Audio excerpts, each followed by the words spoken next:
केंद्रीय गृह मंत्री अमित शाह, अक्सर ये होता है उनके साथ कि जो ठान लेते हैं उस पर, जैसे चाणक्य ने प्रतिज्ञा की तो अपनी चुटिया खोल दी कि इसको तभी बांधूंगा जब नंद वंश का विनाश कर लूँगा।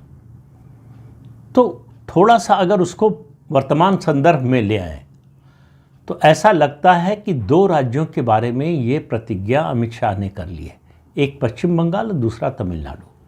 पश्चिम बंगाल की 2-3 वीडियो में बात कर चुका हूँ, तो आज तमिलनाडु की बात करूँ। तमिलनाडु में रविवार को अमित शाह वहाँ मौजूद थे, चेन्नई में। वहाँ भाजपा के कोर ग्रुप की बैठक हुई। अब चुनाव नज़दीक आ गए हैं, अप्रैल में चुनाव होने वाले हैं, तो मुश्किल से 3 महीने बचे हैं।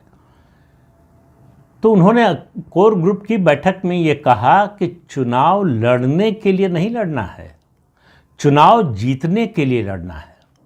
इस तरह की भाषा भारतीय जनता पार्टी में कम ही सुनने को मिलती है। होता यह है कि चुनाव लड़ना है, कोशिश कीजिए कि अच्छा चुनाव लड़ें, जीत जाएं तो बहुत अच्छा, नहीं जीतें तो भी कोई बात नहीं। भारतीय जनता पार्टी को जनसंघ के समय से चुनाव हारने की आदत सी है, तो इसलिए हार से उनको कोई बड़ा धक्का नहीं लगता है, हार उनको हताश नहीं करती। लेकिन 2014 से भारतीय जनता पार्टी की यह हार जीत का जो मामला है उसमें बदलाव आया है। अब पार्टी जीतती ज़्यादा है, हारती कम है। इसलिए हारना तो छोड़िए, जब उसने जो लक्ष्य तय किया है उससे पीछे रह जाती है तो उसको भी हार माना जाता है। 2021 का पश्चिम बंगाल का चुनाव ऐसा ही है। भारतीय जनता पार्टी की कुल 3 सीटें थीं 2021 के चुनाव से पहले, यानी जब 2016 में चुनाव हुआ था विधानसभा का, तो सिर्फ 3 सीटें जीती थी भारतीय जनता पार्टी।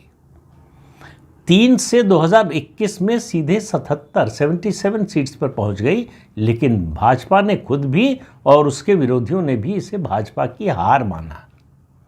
अब आप बताइए कौन सी पार्टी है जो 3 से 77 पर पहुंच जाए और उसे अपनी हार माने। लेकिन भाजपा ने लक्ष्य तय किया, अब उस लक्ष्य को 2021 की हार के बाद छोड़ नहीं दिया, निराश नहीं हो गए कि ये लक्ष्य इतना बड़ा है कि हम हासिल नहीं कर सकते। अब तमिलनाडु पर आते हैं। तमिलनाडु में रविवार को भाजपा की कोर ग्रुप की बैठक हुई, जिसमें ये बात अमित शाह ने कही। और जो दूसरी बात कही वो ज़्यादा महत्वपूर्ण मुझे बार बार लग रहा है। तमिलनाडु और पश्चिम बंगाल में तो बड़ा स्पष्ट दिखाई दे रहा है, लेकिन तमिलनाडु में अभी सारे पत्ते खुले नहीं हैं।